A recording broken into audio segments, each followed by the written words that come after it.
Lincoln Center Theater is a place where they've always provided a home for artists and done work by artists over again over the years.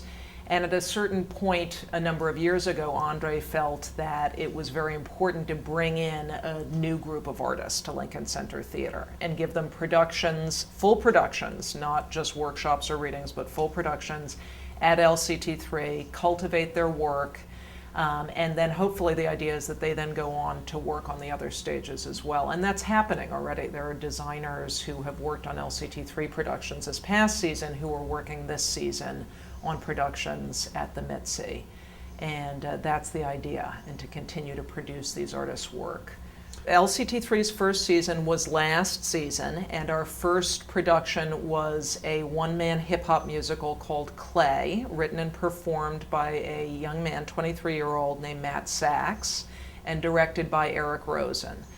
It was a play that had had some production history. It had been done a few times. We brought in a new design team, and Matt was actively working on the script still. But we did feel, all of us, I think, felt that it was a good piece to start with because of the piece itself and also because it had had a little bit of just development and production beforehand. I think most of the shows that we end up producing will have less of a production history than that one.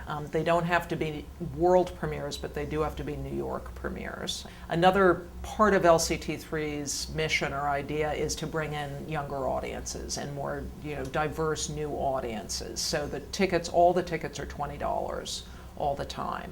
Stunning was the second production we did at LCT3. It's a play by a young man named David Ajmi, set in Midwood, Brooklyn, where he grew up, in the Syrian Jewish community where David grew up, and it was directed by Annie Kaufman. It was the second production. We did the New York premiere. It had been done in Washington, D.C. The season before that, but David did a lot of work on the play over the course of our rehearsal and preview period, and Annie Kaufman also did a huge amount of work on it throughout, very rigorously throughout previews. So they really used the time that was available to them. And for a lot of younger artists who are used to working at smaller theater companies downtown, to have a 3-week preview period is a real privilege and just a huge advantage to be able to be working actively in front of an audience and to have the rehearsal time during the day and then the previews at night. So they really use that. And it did very well. It did very well critically. There was a good buzz about it. We extended it by 2 weeks, which was half of the original playing period. We extended the performance schedule by 50%, 2 weeks.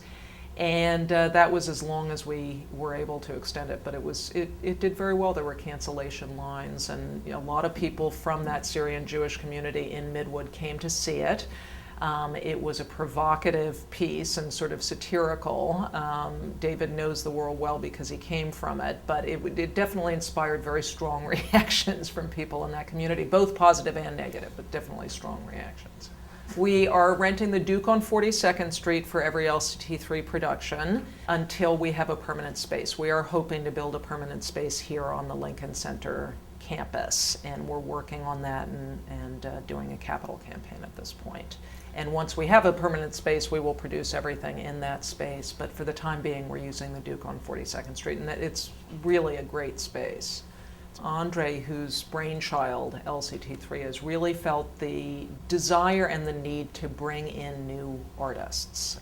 He had a lot of the artists whose work he had produced consistently over the years weren't writing in the same, weren't writing as much anymore, or a couple of very important artists that he had worked with had died, and I think he got to a point where he really felt that he needed to bring in new people. And he didn't just want to offer readings or workshops, which is what a lot of larger institutional theaters are able to offer younger artists. And it's a risk to give a production, a full production, and put the resources behind it for an artist whose work the audiences don't necessarily know.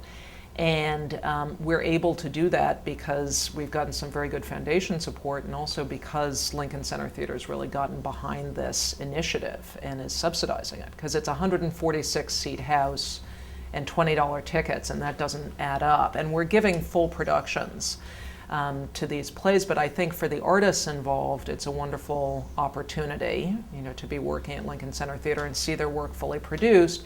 And for us, it's a chance to work with these artists on real productions and to see their work in production, so that then we can work with them in an ongoing way on the other stages too. I'm in a lucky position here of not having to worry too much about commercial concerns. I have to be very aware of budgets, and we're all trying to keep these productions completely within budget. But I don't have to worry too much about, will this have a further life? A play like Stunning, I think many theater people and New York theater people had read that play. I read it when I was at Manhattan Theater Club before coming here, and had done a reading of it before it had been produced.